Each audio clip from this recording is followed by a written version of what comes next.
بعض لوگوں کے ہاں نورینہ اولاد نہیں ہوتی اور دوسرے لوگوں سے بچہ لے کر اپنی والدیت لکھتے ہیں، اس کا شرعی حکم کیا ہے؟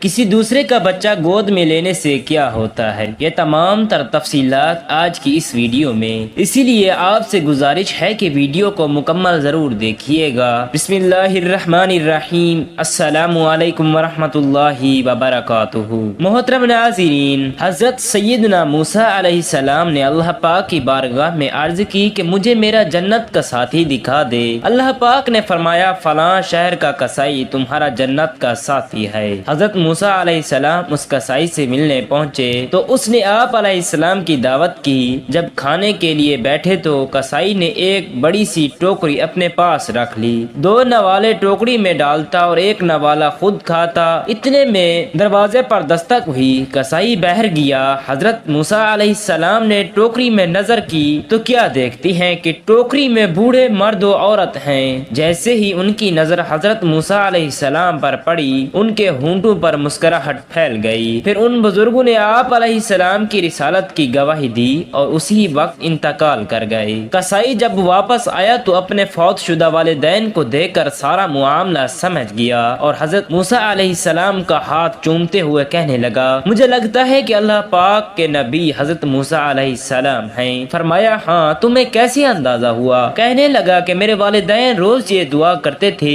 اے اللہ پاک ہمیں حضرت موسیٰ علیہ السلام کا دیدار کرتے ہوئے موت دینا۔ ان کی اچانک انتقال کرنے سے میں نے اندازہ لگایا کہ آپ ہی حضرت موسیٰ علیہ السلام ہیں۔ جب میری ماں کھانا کھا لیتی تو مجھے اس طرح دعا دیتی، یا اللہ پاک میرے بیٹے کو جنت میں حضرت موسیٰ علیہ السلام کا ساتھی بنانا۔ حضرت موسیٰ علیہ السلام نے فرمایا مبارک ہو کہ اللہ پاک نے تمہیں میرا جنت کا ساتھی بنایا ہے۔ حضور اقدس نور مجسم صلی اللہ تعالی علیہ وسلم کا فرمان عالی شان ہے، جس شخص سے اس کے والدین راضی ہوں اللہ پاک اس سے راضی ہے، اور جس سے اس کے والدین ناراض ہوں اس سے اللہ پاک بھی ناراض ہے۔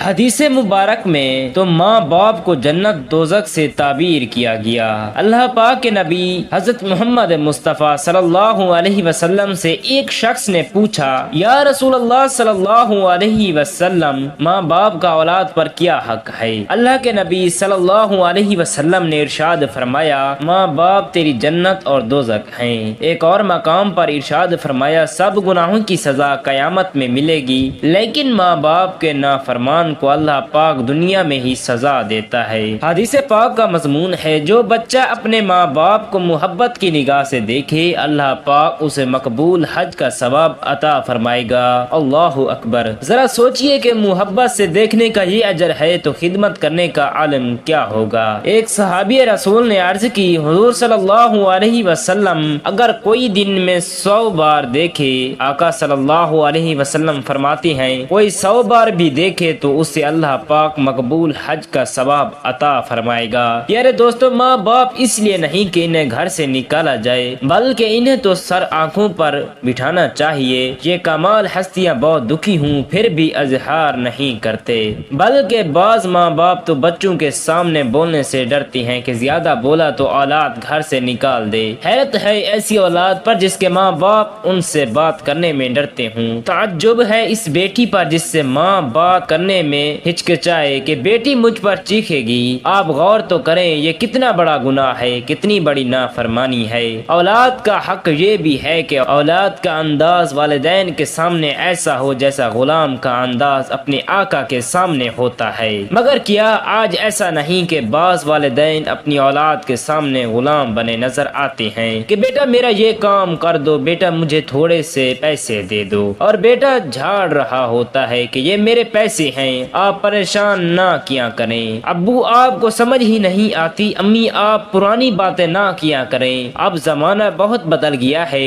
کیا یہ انداز ہوتا ہے والدین سے بات کرنے کا؟ اولاد یہ کہتی ہے کہ سمجھ نہیں آتی، ان کو تو تب بھی سمجھ آتی تھی جب اولاد کو بولنا نہیں آتا تھا۔ بچہ روتا تھا تو ماں کو پتہ چل جاتا تھا کہ پیٹ میں درد ہو رہا ہے یا بھوک لگ رہی ہے۔ ماں باپ کا نعم البدل ہو ہی نہیں سکتا، کیونکہ ماں باپ اپنی اولاد کی خاطر زندگی کے شب روز قربان کر دیتے ہیں۔ باپ صبح سے رات تک صرف اس لیے محنت کرتا ہے کہ میری اولاد اچھے سے کھا سکے، اچھا پہن سکے، اچھا پڑھ سکے، معاشرے میں عزت و مقام حاصل حاصل کر سکے، جبکہ ماں 9 ماہ اپنے پیٹ میں رکھ کر پیدائش کے وقت سخت تکلیف برداشت کر کے اپنا خون جگر پلا کر اپنی رات کی نیندیں قربان کر کے اپنی اولاد کی تربیت کرتی ہے۔ ماں باپ کے ساتھ ناروا سلوک کرنے والے کو دنیا میں کس طرح سزا ملتی ہے، ایک عبرت انگیز حکایت ملاحظہ کریں۔ چنانچہ ایک سنگے دل بیٹا اپنے بوڑھے ماں باپ سے تنگ آ کر جنگل میں چھوڑنے پر آمادہ ہو گیا۔ جب جنگل میں اپنے باپ کو لے کر پہنچا تو باپ نے کہا، بیٹا سردی کا موسم ہے،